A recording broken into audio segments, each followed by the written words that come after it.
નમસ્કાર મિત્રો દેશ અને દુનિયાના સુપરફાસ્ટ સમાચારમાં તમારું સ્વાગત છે। સૌથી મોટા સમાચાર સામે આવી રહ્યા છે। જૂની પેન્શન યોજનાની માંગ સાથે કર્મચારીઓ રસ્તા પર। જૂની પેન્શન યોજના ફરીથી લાગુ કરવા, ફિક્સ પે પગાર પ્રથા નાબૂદ કરવા અને 8મા પગાર પંચની સત્તાવાર નિમણૂક કરવા માટે ગુજરાતના રાજ્ય અને કેન્દ્ર સરકારના કર્મચારીઓ મેદાને ઉતરી ગયા છે। આ માગણીઓ સાથે અમદાવાદમાં ભદ્રકાળી મંદિરથી જિલ્લા પંચાયત સુધી વિશાળ રેલીનું આયોજન કરવામાં આવ્યું। રેલીમાં મોટી સંખ્યામાં કર્મચારીઓ જોડાયા હતા। મિત્રો, અન્ય મહત્વના સમાચારની વાત કરીએ તો ગોવામાં દરિયા કિનારે કાચની દારૂની બોટલો ઉપર લાગશે પ્રતિબંધ। ગોવાના મુખ્યમંત્રી પ્રમોદ સાવંતે ગુરુવારે વિધાનસભામાં જણાવ્યું હતું કે રાજ્ય સરકાર દરિયા કિનારા નજીક કાચની દારૂની બોટલોના વેચાણ ઉપર પ્રતિબંધ મૂકવા અને તેને કેનથી બદલવાનું વિચારી રહી છે। સરકારનું માનવું છે કે તૂટેલા કાચના ટુકડાથી પ્રવાસીઓને ઈજા થવાનું જોખમ રહેલું છે। આ કારણોસર દરિયા કિનારા નજીક કાચની દારૂની બોટલો ઉપર પ્રતિબંધ મૂકવામાં આવી શકે છે। મિત્રો, અન્ય મહત્વના સમાચારની વાત કરીએ તો કરોડોનો ખર્ચ છતાં 13 નદીઓ પ્રદૂષિત। રાજ્યમાં નદી શુદ્ધિકરણના નામે કરોડો રૂપિયાનો ખર્ચ થવા છતાં પરિણામ શૂન્ય જોવા મળી રહ્યું છે। સાબરમતી સહિત 13 નદીઓ પ્રદૂષિત છે। સાબરમતી નદીનો રાયસણથી વૌઠા, અંકલેશ્વર પાસે અમલાખાડી નદીમાં અને જેતપુર પાસે ભાદર, કોઠડા પાસે દાદર અને ખલીપુર ગામ પાસેનો પટ્ટ અત્યંત પ્રદૂષિત કેટેગરીમાં છે। ઉદ્યોગો, કારખાના, ફેક્ટરીઓ બેરોટક રીતે ગંદુ અને કેમિકલયુક્ત પાણી નદીઓમાં ઠાલવી રહ્યા છે, જેના કારણે નદીઓ પ્રદૂષિત થઈ રહી છે।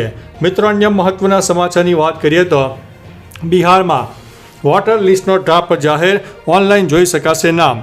ચૂંટણી પંચે બિહારમાં SIR પ્રક્રિયા બાદ મતદાર યાદીનો સુધારેલો ડ્રાફ્ટ જાહેર કર્યો છે।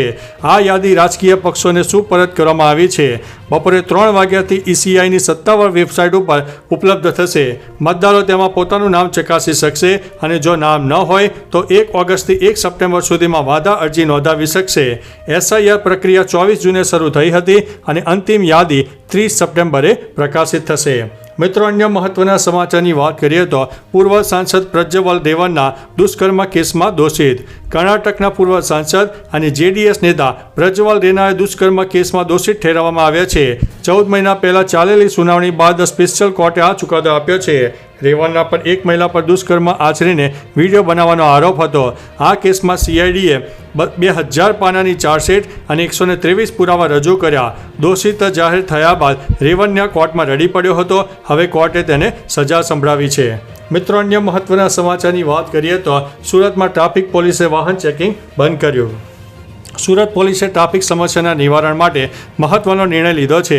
શહેરમાં ટ્રાફિક સરળ બનાવવા માટે હવેથી પોલીસ, હોમગાર્ડ અને ટ્રાફિક બ્રિગેડ દ્વારા કોઈ પણ વાહનોનું ચેકિંગ કરવામાં આવશે નહીં। આ નિર્ણયનો હેતુ ટ્રાફિકને અવરોધ રહિત રાખવાનો છે। ટ્રાફિક નિયમોના ઉલ્લંઘન માટે ઈ-મેમો દ્વારા કાર્યવાહી ચાલુ રહેશે।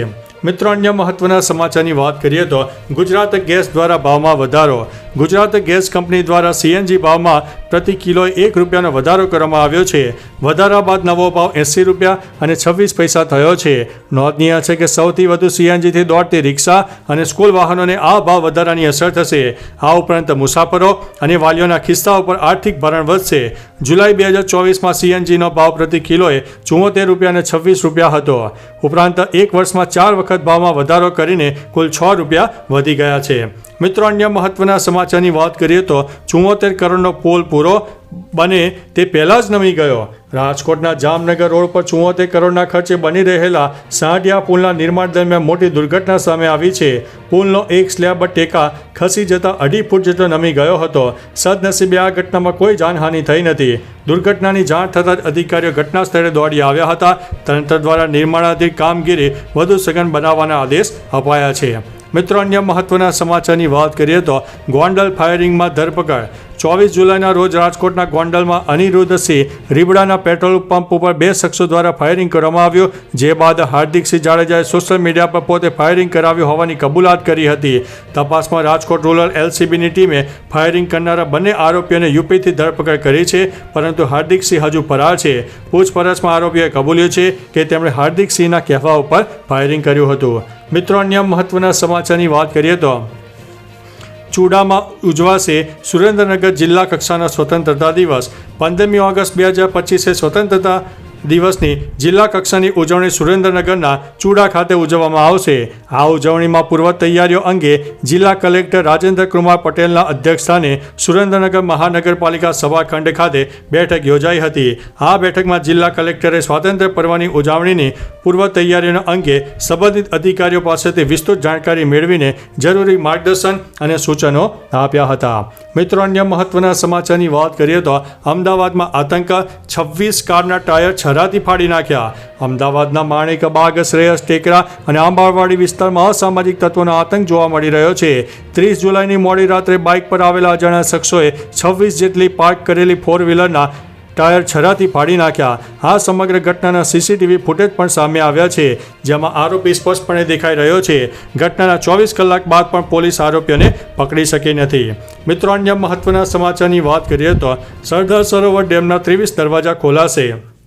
રાજ્યમાં ભારે વરસાદને કારણે ગત 24 કલાક દરમિયાન સરદાર સરોવર ડેમની જળ સપાટીમાં 2.44 મીટરનો વધારો નોંધાયો છે. ઉપરવાસમાં આવક થઈ રહી છે. 3 કલાકે નદીમાં 4.36 લાખ ક્યુસેક પાણી છોડાશે. નર્મદા ડેમની જળ સપાટી 133.02 મીટરે પહોંચી છે, જે કારણે ડેમના 23 દરવાજા ખોલવામાં આવશે, જેના કારણે વડોદરા, ભરૂચ સહિત આસપાસના વિસ્તારોમાં એલર્ટ આપી દેવામાં આવ્યું છે. મિત્રો, અન્ય મહત્વના સમાચારની વાત કરીએ તો ઉત્પાદન ક્ષેત્રમાં નોંધપાત્ર વૃદ્ધિ. વૈશ્વિક અનિશ્ચિતતાઓ છતાં જુલાઈ મહિનામાં ભારતના ઉત્પાદન ક્ષેત્રમાં નોંધપાત્ર વૃદ્ધિ જોવા મળી રહી છે. સતત બીજા મહિને PMI ઇન્ડેક્સ 28થી ઉપર રહ્યો હતો. જૂન મહિનામાં આ આંકડો 58.4 હતો. જુલાઈ મહિનામાં વધીને 59.1 થયો. માર્ચમાં 2024 પછી આ ક્ષેત્રમાં સૌથી મજબૂત સુધારો દર્શાવે છે. 50થી ઉપરનો PMI ઇન્ડેક્સ ઉત્પાદન પ્રવૃત્તિઓમાં વિસ્તરણ સૂચવે છે, જ્યારે 50થી નીચેનો આંકડો સંકોચન સૂચવે છે. મિત્રો, અન્ય મહત્વના સમાચારની વાત કરીએ તો અંબાલાલ પટેલની ભયંકર આગાહી સામે આવી છે. હવામાન નિષ્ણાત અંબાલાલ પટેલે આગાહી કરી છે કે 1 થી 3 ઓગસ્ટ દરમિયાન દક્ષિણ ગુજરાત અને સૌરાષ્ટ્રમાં ભારે વરસાદ પડશે. 6 થી 10 ઓગસ્ટ દરમિયાન સૌરાષ્ટ્ર, મધ્ય અને દક્ષિણ ગુજરાતમાં સામાન્ય વરસાદ પડે તેવી શક્યતા છે. ઓગસ્ટના અંતિમ સપ્તાહમાં વૈશ્વિક હવામાન સિસ્ટમ સક્રિય થવાની શક્યતાને લીધે મુંબઈ અને મહારાષ્ટ્રમાં ભારે વરસાદ અને સૌરાષ્ટ્રના કેટલાક વિસ્તારોમાં પૂર જેવી પરિસ્થિતિનું નિર્માણ થઈ શકે છે. તો ચાલો મિત્રો, ફરીથી દેશ અને દુનિયાના સુપરફાસ્ટ સમાચાર લઈને મળતા રહીશો. ત્યાં સુધી અમને રજા આપશો. નમસ્તે.